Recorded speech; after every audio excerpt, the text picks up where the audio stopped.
Master Class. Dabar parodysiu, kaip panaudojant galvą apsišiltinti stogą.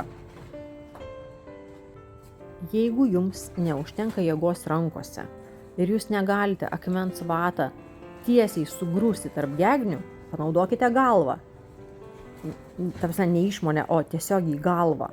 Su galva prispauskite akmens vatą ir stumkite ją į viršų. Tiesiogiai. Būtinai dėvėkite kepurę, apsauginius akinius, kaukę veidui, nes akmens vata labai visur prilenda.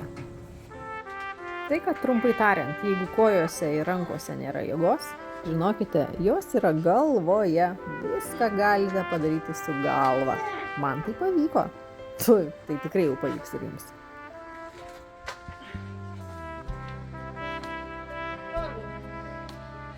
Nedėkokit.